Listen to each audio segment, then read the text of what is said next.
नमस्कार, मैं सुनीता राठी अपने चैनल में आपका स्वागत करती हूँ और आज हम सीखेंगे ये लुक कैसे क्रिएट किया है। इस लुक को क्रिएट करने के लिए मैंने कौन-कौन से टेक्निक का यूज़ किया है, सारा बेस मेरा क्रीम प्रोडक्ट से है और सिर्फ एक पैलेट से मैंने ये मेकअप किया है। कैसे किया है आप वीडियो में ज़रूर देखिए स्टेप बाय स्टेप, सिर्फ और सिर्फ इस डर्मा पैलेट से कैसे मैंने करेक्शन की है, कैसे न्यूट्रलाइज किया है, किस तरीके से मैंने कंसीलर को यूज़ किया, करेक्शन को करा, फाउंडेशन बेस कैसे किया, तो सब कुछ मैंने इस वीडियो में बता रखा है। आप बिना स्किप करे इस पैलेट को यूज़ करना सीख जाएंगे। ये जो मेकअप है ये बहुत लॉन्ग लास्टिंग रहेगा और बहुत ही लाइट वेट है। सब्सक्राइब कर लीजिए जल्दी से मेरे चैनल को इसी तरीके का कंटेंट देखने के लिए और शेयर कर दीजिए अपने फ्रेंड्स एंड फैमिली के साथ जो भी मेकअप लवर्स हैं। Thank you so. I lenses को लगाने के लिए सबसे पहले हम लेंसेज को अच्छे से क्लीन करेंगे और क्लीन करने के लिए आपको लेंस सॉल्यूशन की ज़रूरत होगी। ये आई लेंस है और आई लेंस क्लीनर है।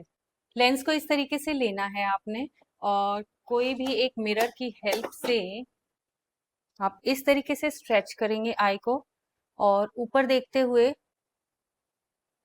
लेंस को आपको इजीली प्लेस करना है और आई बॉल को घुमाना है। आप जैसे ही आई बॉल को घुमाएंगे वो अपनी जगह ले लेगा, लेंस आई बॉल के ऊपर कनेक्ट हो जाएगा। इस तरीके से आप इजीली लेंसेज को लगा सकते हैं और दूसरा लेंस भी मैं आपको लगा के दिखा देती हूँ। लीजिए, इसका लेंस बार बार ऊपर जा रहा है, इट मीन्स इस लेंस के अंदर कुछ प्रॉब्लम आ गई है, तो आप इसको चेंज कर सकते हैं। लेट्स सी, अगर ये ठीक से काम नहीं करेगा तो हम इसको चेंज करेंगे। यहाँ पे हमारा लेंस जो है वो डल चुका है। दोनों आईज के अंदर लेंसेज हमने डाल लिए हैं। इस तरीके से स्टोर करके आप रख सकते हैं लेंसेज को इस सॉल्यूशन के अंदर अच्छे से, और 2 से 3 बार आप इनको यूज कर सकते हैं। ये डिस्पोजेबल लेंस है और ये पर्सनल है मेरे, तो आप इनको बार बार यूज कर सकते हैं, 2 से 3 बार। ज्यादा भी यूज कर सकते हैं। अगर आप इनको अच्छे से सेफली अगर संभाल के रखते हैं तो ज्यादा भी यूज कर सकते हैं। मैं अपनी स्किन को अच्छे से प्रेप कर चुकी हूँ। यहाँ पे सीटीएम के अंदर मैंने अच्छे से माइसलर वाटर से क्लीन किया है स्किन को, टोनर एप्लीकेशन किया है। टोनर एप्लीकेशन के बाद मैंने ये सेटाफिल का मॉइस्चराइजर अप्लाई किया है। आप कोई भी अपने स्किन टाइप का मॉइस्चराइजर लगा सकते हैं। मुझे हल्की सी स्वेटिंग हो रही है, इस वजह से मैं टिश्यू से डैब कर रही हूँ ताकि मैं अपना मेकअप स्टार्ट कर सकूं। लेंसेज हाँ डाल चुके हैं। इस तरीके से मैंने अपने स्किन में जो भी स्वेट आ रहा था उसको पोंछ लिया है टिश्यू से। मेकअप स्टार्ट करते हैं। मेकअप स्टार्ट करने के लिए सबसे पहले हमें क्या चाहिए, अपनी स्किन को हाइड्रेट करना। हाइड्रेट तो मैं यहाँ कर चुकी हूँ अच्छे से। आपकी स्किन जो है वो स्मूथ होनी चाहिए, सपल होनी चाहिए, बहुत ज़्यादा ग्रीसी भी नहीं होनी चाहिए और बहुत ज़्यादा ड्राई भी नहीं होनी चाहिए। तो यहाँ पे मेरी स्किन का प्रेप अच्छे से हो चुका है और अगर एक्स्ट्रा ड्राइनेस है आपकी स्किन में तो इस तरीके के आप सीरम्स अप्लाई कर सकते हैं, हाइलुरोनिक एसिड या फिर आप जो भी हाइड्रेटिंग सीरम लेना चाहो मॉइस्चराइजर से पहले आप वो अप्लाई कर सकते हो। तो यहाँ मेरी स्किन बिल्कुल प्रेप है अच्छे से। अब हम आगे नेक्स्ट स्टेप पे चलते हैं कि अगर हमें मेकअप स्टार्ट करना है तो ये प्रिकॉशंस लेने के बाद नेक्स्ट स्टेप क्या। नेक्स्ट हमारा स्टेप रहेगा कि किस तरीके से हम अपने फेस को प्राइम कर सकते हैं। देखिए, हमारे पास बहुत सारे प्राइमर्स होते हैं, लेकिन आपको ऐसा प्राइमर चूज करना है जो नॉन सिलिकन हो, जिसके अंदर सिलिकन या डायमेथिकन जैसी प्रॉपर्टीज ना हो। ऐसा कोई भी सिंपल प्राइमर आप ले सकते हैं उनके इंग्रेडिएंट लिस्ट चेक करके। तो यहाँ पे मैं आज प्राइमर ले रही हूँ। ये इस तरीके का प्राइमर है। ये प्राइमर मॉइस्चराइजर, इसके अंदर सारी प्रॉपर्टीज हैं, तो ये मेरे को मेरी स्किन के ऊपर भी सुटेबल है और थोड़ा सा ये करेक्शन भी करेगा। तो लेट्स सी हम कैसे करते हैं इसको प्राइम।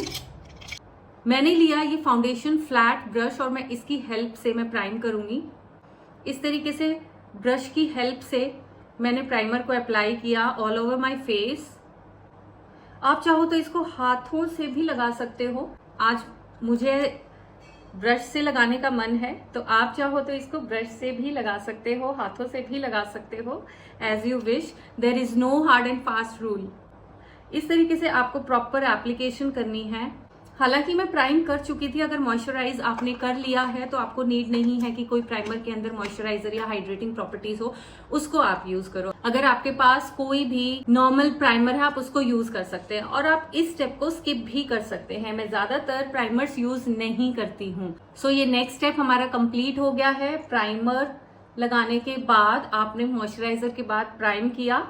अब ब्रश की हेल्प से ये एब्जॉर्ब इतना नहीं हो पाएगा जब तक मैं अपने हाथों को टच नहीं करूंगी, तो मैं जरा सा प्रेशर दूंगी और इसको इमल्सिफाई अच्छे से स्किन के अंदर करूंगी। अब जब इसको मॉइस्चराइज कर लिया या प्राइम कर लिया तो मुझे फेस हल्का सा थोड़ा सा ज्यादा हाइड्रेटिंग दिख रहा है। या तो आप इसको वेट करो और सुखा लो इस तरीके से फैन से। जो भी आप लेयरिंग करेंगे, अभी हमारी मेकअप की लेयरिंग स्टार्ट नहीं हुई है, सिर्फ स्किन केयर स्टार्ट हुआ है। इस तरीके से आपको अच्छे से इसको सुखाना है ताकि ये एब्जॉर्ब हो जाए स्किन के अंदर।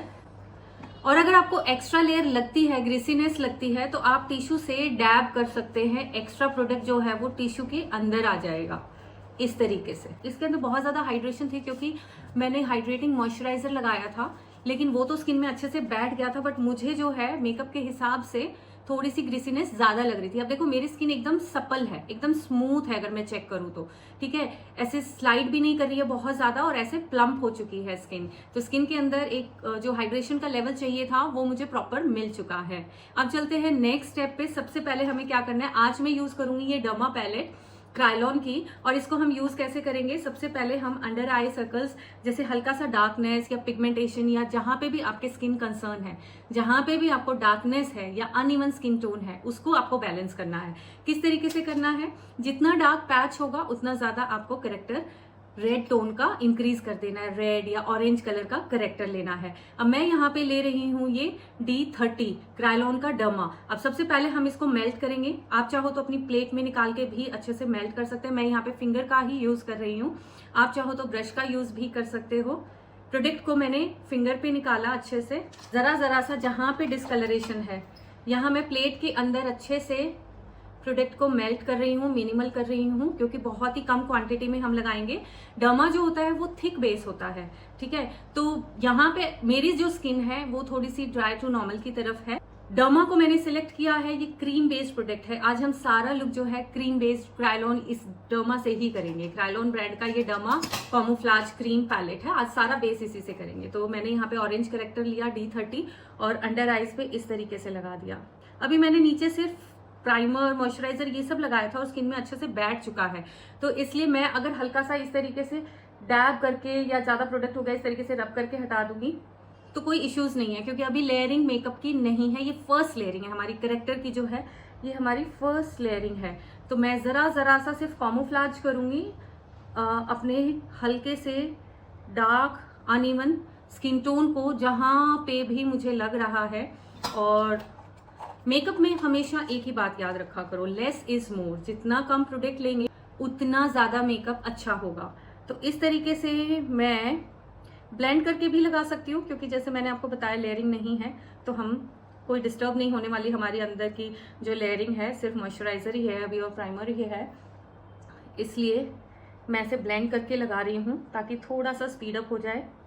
वीडियो पूरी जरूर देखना, तभी आपको ये समझ में आएगा कि हम ये मेकअप लुक कैसे अचीव कर सकते हैं।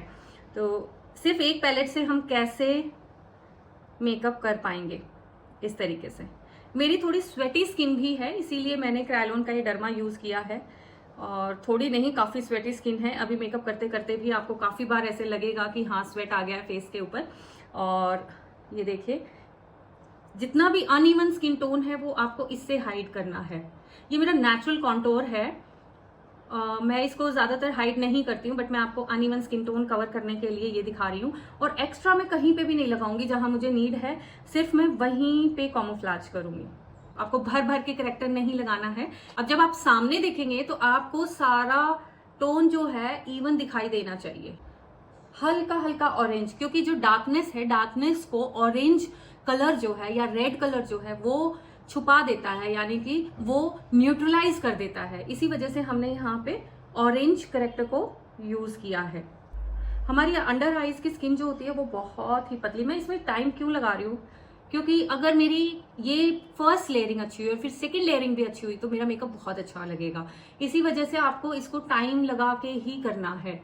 बस मैंने बिल्कुल भी ज्यादा नहीं लगाया है, आप देख सकते हैं, हल्का सा न्यूट्रलाइज किया। आपको अगर दूर से देखोगे तो एक रिफ्लेक्शन सी नजर आएगी स्मूथ फिनिश की। अब मैं जो मेरे फिंगर में है या पैलेट में है, बस उसको हल्का सा जहां पे मुझे लग रहा है कि होना चाहिए और हल्का हल्का सा, तो वहां मैं अप्लाई कर रही हूँ। आप डैब कर सकते हैं अच्छे से, ठीक है, आप डैब कर दीजिए सारे प्रोडक्ट को अच्छे से स्किन के अंदर इस तरीके से फिंगर से। आप चाहो तो इंडेक्स फिंगर का भी यूज कर। Now the correction is done. अब आगे चलते हैं। अब नेक्स्ट पार्ट क्या रहेगा। अब यहाँ पे हमारे पास दो तरीके होते हैं। बहुत सारे बच्चे सोचते हैं कि उनको डार्क कंसीलर लगा के अपने ये अब छुपाने हैं। छुपा तो दिए मैंने, न्यूट्रलाइजर से मैंने छुपा दिए। अब मैं सिर्फ इसी पैलेट से, इस डर्मा पैलेट से ही मैं एक ऐसा कलर चूज करूंगी अपने फाउंडेशन का जो मैं पूरे फेस पे लगा दूंगी। जब मैं पूरे फेस पे लगा दूंगी तो वो सेम एक इवन टोन आ जाएगा, ठीक है, क्योंकि जो भी डार्कनेस थी वो तो मैं न्यूट्रलाइज कर चुकी हूँ, करेक्ट कर चुकी हूँ।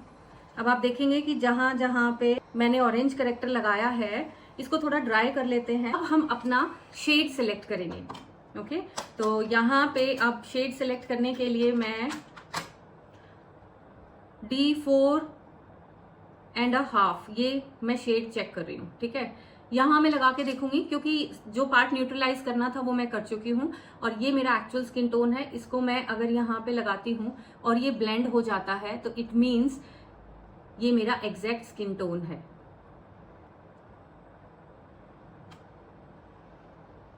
आप देख सकते हो हल्का सा डार्क है। इससे थोड़ा सा मैं इसको और D4 को और D4.5 मैं इन दोनों को यूज करूंगी मिक्स करके। ये मैंने प्रोडक्ट लिया है। अब इसको हम ब्लेंड करेंगे। अच्छी कंसिस्टेंसी देखो, आप मेकअप को जब ये इस तरीके से पैलेट में से यूज कर रहे हैं ना तो इसके अंदर जो है ये केक की फॉर्म में डिपॉजिट है, ठीक है। अब ये एक्टिव नहीं है प्रोडक्ट, इसको एक्टिव करना पड़ेगा आपको। कोई भी सीरम ले सकते हैं आप, कोई भी ग्रिप प्राइमर का यूज कर सकते हैं। मैं हल्का सा यहाँ पे ग्लो सीरम यूज कर रही हूँ इसको ब्लेंड करने के लिए। जब हम सीरम को और इन प्रोडक्ट को अच्छे से ब्लेंड करेंगे, एक बार टाइम लगता है इसको ब्लेंड करने में, क्योंकि ये देखो अभी जैसे मैंने बताया ना ये वैक्स बेस्ड है, क्रीम बेस्ड है, ये केक की फॉर्म में डिपॉजिट है। इसको हमें मेल्ट करना पड़ेगा अच्छे से यूज करने से पहले। तो इट टेक सम टाइम। हमेशा ब्लेंडिंग में भी टाइम लगता है इनके और मिक्स करने में भी टाइम लगेगा। तो यहाँ पे ये प्रोडक्ट आप देख सकते हो।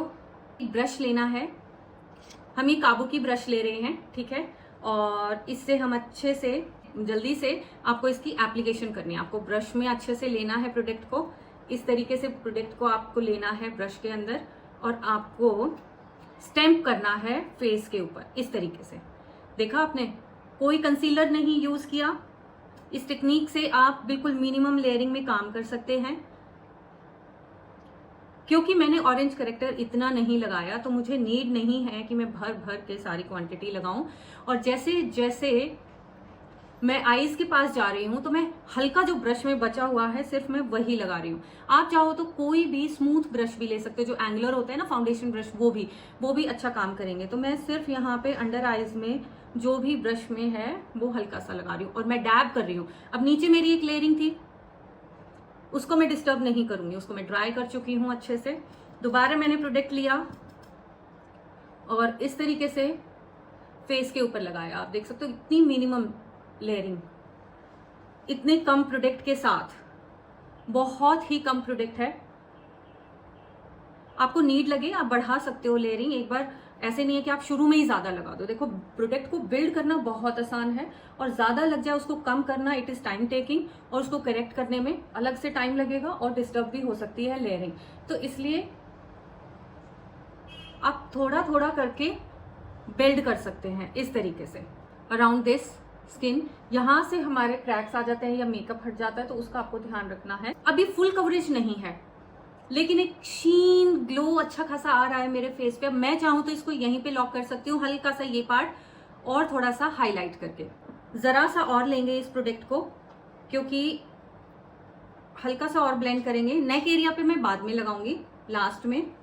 इतना सा प्रोडक्ट और लिया है, इसको ब्लेंड करना है अच्छे से, इस तरीके से एक्टिवेट करना है अच्छे से।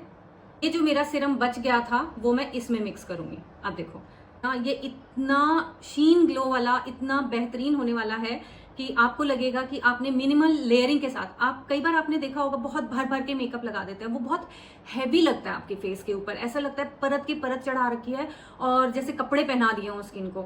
और जो मैंने ये लेयरिंग की है, ये तो स्किनी है, एकदम स्किनी लुक आएगा, बिल्कुल ग्लॉसी और अच्छा लुक आएगा, और साथ में ऐसे नहीं लगेगा, मैं सारा दिन वेयर कर सकती हूँ इस मेकअप को, इस लेयरिंग को। ये बहुत ही लाइट वेट लग रहा है स्किन के ऊपर, इट फील सो गुड। अब हम जहां पे भी कम लग रहा है प्रोडक्ट वहां पे बिल्ड कर देंगे। मैंने फिर से ब्रश के अंदर लिया और कहीं कहीं से मुझे कवरेज कम लग रही थी, तो वहां पे मैं कवरेज थोड़ी सी बढ़ा दूंगी, एक तो अंडर आईज में और एक फॉरहेड एरिया पे हल्की सी। अब देखो थोड़ा थोड़ा बिल्ड कर रही हो ना, तो एकदम से ज्यादा मेकअप भी नहीं लगेगा। और एक लेयरिंग लगा चुकी हूँ, उसके ऊपर हल्की सी लेयरिंग और दे रही हूँ, तो वो ज्यादा देर तक भी चलेगा और फिनिशिंग भी बहुत अच्छी आएगी।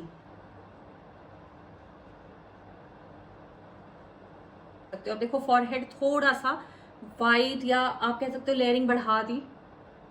अंडर आईज पे हल्का सा जो भी डेप्थ नजर आ रही है उसको हम हाईलाइट करके छुपा सकते हैं, बट यहाँ पे मेरी आईज हल्की सी पफी है तो मैं अवॉइड भी कर सकती हूँ। आप चाहो तो इसी के ऊपर पाउडर लॉकिंग करके आप जल्दी से मेकअप को डन कर सकते हो। मैंने कोई ब्लेंडर नहीं लगाया है।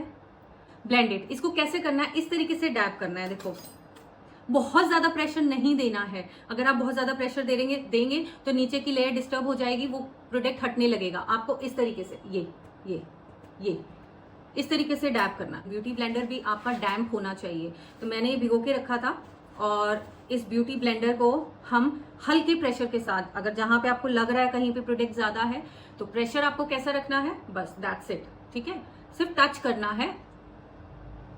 बहुत ही अच्छा ग्लो आ रहा है फेस पे। नेक को प्रिपेयर कर लेते हैं, और नेक को प्रिपेयर करने के लिए भी मैं यहाँ पे पहले तो मैं ऑरेंज करेक्टर लगा रही हूँ। अगर जो मेरे पुराने फॉलोवर हैं वो जानते होंगे मुझे कुछ स्किन इश्यूज हैं ऑटो इम्यून में, तो इस वजह से मेरे को ये डार्कनेस रहती है, कभी ठीक हो जाती है और कभी हो जाती है, तो उस वजह से मुझे ये ऑरेंज करेक्टर लगाना पड़ता है। तो आपको भी देखना है डिस्कलरेशन जहां पे भी है, एक्चुअल स्किन टोन का जो कलर है उससे मैच करना है। अब हल्का सा मैंने यहाँ पे करेक्शन करनी है। मेक श्योर आपको जहां पे भी अनइवन स्किन टोन है वहां पे आप करेक्शन करेंगे। किसी को अगर हाइपर पिगमेंटेशन है, किसी को अगर विटिलिगो है, तो इसी तरीके से हम मैनेज करते हैं डिस्कलरेशन को, लेकिन उनके सबकी टेक्निक्स जो हैं वो अलग अलग होती हैं। अब अगर पिगमेंटेशन है तो ये नहीं होता है ना कि हम भर भर के मेकअप लगाएंगे और स्किन पे ऐसे लगेगा बहुत ज्यादा जो है, बहुत ही लेयरिंग होने की वजह से हैवीनेस लग रहा है, हमें वो सब नहीं करना है। तो अब मैंने नेक पे हल्का सा न्यूट्रलाइज किया, बिल्कुल जरा जरा सा न्यूट्रलाइज किया, और यहाँ पे मैं ये D4.5 ले रही हूँ। ब्रश में मैंने डायरेक्टली ले लिया है, आपको मेल्ट करके ही उसी टेक्निक से लेना है एंड इस तरीके से बिल्ड करना है प्रोडक्ट को। मैंने ना बहुत ज्यादा देखा है मेकअप आर्टिस्ट डेमो दे रहे हैं या फिर ब्राइड को कर रहे हैं, फेस पे अलग लगाएंगे, नेक पे अलग लगाएंगे, कितना ही प्रोडक्ट लग जाता है, कितना बचा लोगे। क्लाइंट इज पेइंग यू, तो नेक पे, बॉडी पे जो एक्सपोज्ड है नेक है उस पे आपको सेम ही लगाना चाहिए, उसका भी फर्क पड़ता है। वहां पे वो अलग लगाएंगे लो प्राइस वाली फाउंडेशन, तो इसलिए मैं तो ये सब चीजें प्रेफर नहीं करती हूँ। क्लाइंट पे कर रहा है, उससे ज्यादा अगर हम देंगे तो हम हमेशा सेटिस्फाई रहेंगे। ये एक्सपोज्ड पार्ट है उसको हाइड करना है। अब हल्का सा D4.5 लिया था तो D4 की और मैं लेयरिंग दे रही हूँ, क्योंकि होता क्या है, आप जनरली इसको हल्का सा और हाईलाइट कर सकते हो नेक को। जैसे हमारा जो फेस है उसकी शेडो यहाँ पे आती है, उस शेडो की वजह से नेक जो है वो हमेशा डार्क लगती है, तो डार्क ना दिखे इसलिए आपको हमेशा एक टोन ब्राइटर रखना है नेक को, जहां पे भी शेडो क्रिएट हो रही है, इस तरीके से। कि यही मेथड आपको अप्लाई करना है ब्राइटनिंग के लिए, अदरवाइज न्यूट्रलाइज सही नहीं होगा या फिर कलर करेक्शन सही नहीं होगा। जिस फाउंडेशन को आप सिलेक्ट कर रहे हैं वो आपके स्किन टाइप की अगर नहीं होगी तो आपको प्रॉब्लम हो सकती है। किस चीज में? ऑक्सीडाइजेशन में। ऑक्सीडाइज होगा मेकअप तो वो फिर डार्क लगेगा। इस तरीके से आप मिनिमल लेयर के साथ काम करेंगे। नेक पे मेरे पास यहाँ पे फिर भी 3 आ गई हैं। क्यों आई हैं? क्योंकि यहाँ पे मेरे को डिस्कलरेशन था ज्यादा एज कंपेयर टू फेस। अब अगर प्रोडक्ट ज्यादा लग रहा है तो आप ब्यूटी ब्लेंडर की हेल्प से यहाँ पे, मेरी नेक ऑलमोस्ट रेडी हो चुकी है, आप इसको सेट कर सकते हैं पाउडर से। बेस को ड्राई करेंगे इस तरीके से। तो गाइस बहुत सारे इंपॉर्टेंट पॉइंट्स इसी तरीके से वीडियो के लास्ट तक डिस्कस होने वाले हैं कि किस तरीके से हम अवॉइड कर सकते हैं मेकअप को ऑक्सीडाइज होने से। ये मैंने बताया, आप मुझे कमेंट करके बताएं समझ में आया कि नहीं, आप किस तरीके से अवॉइड करते हैं, ऑक्सीडाइजेशन होता क्या है। आपकी कोई भी अगर क्वेरीज है आप मुझे कमेंट में जरूर बताएं। हल्का सा अंडर आईज पे मैं चाहती हूं कि थोड़ा सा हाईलाइट करूं। D3 एंड D4 इसको भी हम अच्छे से पैलेट पे मिक्स करेंगे क्योंकि मैं प्रोडक्ट बहुत ही कम लूंगी। अब आप देखना, ये देखो, दैट्स इट। और मैंने फिंगर का ही यूज किया है। D3 एंड D4 को मिक्स किया, एक टोन हल्का सा ब्राइटर लिया। जिस भी पार्ट को आप ब्राइटन अप करना चाहते हैं वो आप कर सकते हैं। मैंने हल्का सा फॉरहेड को किया, चिन को किया, अपर लिप को किया। आपका प्रेशर यहाँ पे बहुत ज्यादा सूदिंग होना चाहिए। आप इस तरीके से डैप करेंगे नेक्स्ट लेयरिंग को कि आपकी जो नीचे की जो लेयरिंग है वो डिस्टर्ब ना हो। अब हम क्या करेंगे, मैंने प्रोडक्ट को डिपॉजिट करा दिया। आप चाहो तो ब्लेंडर के साथ ही कर सकते हो और एक्स्ट्रा आप ब्लेंडर के साथ हटा भी सकते हो जहां पे भी आपको लग रहा है। इस तरीके से फिंगर की टच से मैं प्रोडक्ट को और अच्छे से ब्लेंड कर रही हूं। इस तरीके से, इस तरीके से आप मिनिमम लेयरिंग के साथ फाउंडेशन बेस अपना तैयार कर सकते हैं। ये वीडियो बहुत ज्यादा लंबी हो जाएगी एक पार्ट के अंदर, इसीलिए इसको डिवाइड कर दिया है मैंने 2 पार्ट्स के अंदर।